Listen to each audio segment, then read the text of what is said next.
How you doing out there, young fathers? I'm a little upset today. I had to go for a little walk.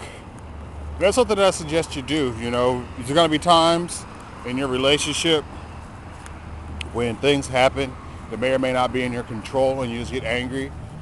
And, being immature, and it's not anything negative against you, it's just from lack of experience or, the built up frustration, you get angry. Go for a walk, find a hobby, a non-destructive hobby, and take out your frustrations and angers, on those things, and then come back home and be happy with your family. But what's kind of got me upset today is something I want to talk to you guys about. Talking with a friend and whatnot, and that's your child. I'm angry because, young fathers, you guys got to realize that you are a huge influence in your child's life, whether you're with the mother of your child or not. You'd be surprised how many times,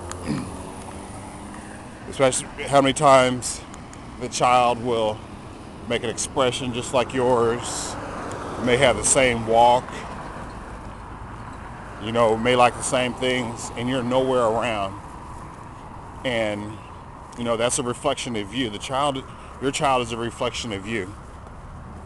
I remember when my oldest was young, I had a little POS, little piece of shit car, and I had my subs in there. I mean, yeah, even back in the early 90s, late 80s, we put the beats in the car.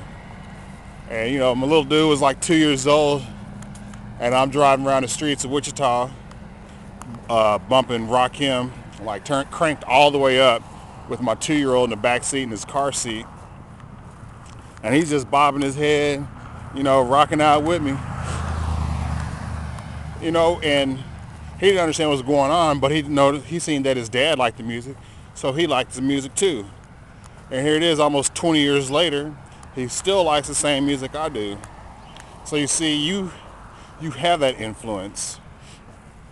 The things that you expose them to and show great interest in, you don't so much have to like pressure them into it, but just expose them to your interests, and you'd be surprised how many of those things the child will pick up on.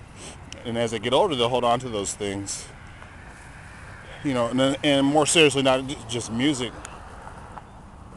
Your morals, the things, your habits, all those things you can influence in your child's life too, just by your presence and the activities and your actions that you do around your child. So be mindful of that, when you go pick up your baby boy or your daughter, for your weekend time. You go to the front door, baby mama's got a real bad attitude. Took you long enough, you don't get diapers this weekend. You're gonna bring them back on time. I gotta go to work. So, you pick him up, pick a little baby up, and you're riding around, and just, expose them to the music you like. Even if they're not even old enough to understand everything that's going on, expose them to the things that you like, so long as they're safe for a child to handle. I mean, if you like to go to the X-rated cinemas, and I don't do that, but just the things that safe enough for a child to be around, expose them to those things, and you'll be happy for it. Those will be memories that'll be deeply implanted in your child, and nobody can take that away from them. And I always go back to, if something happens to you and the mother of your child, because that happens. Look at the divorce rate.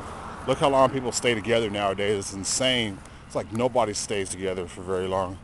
You see somebody that's been together for 5 years, you're like, wow, really?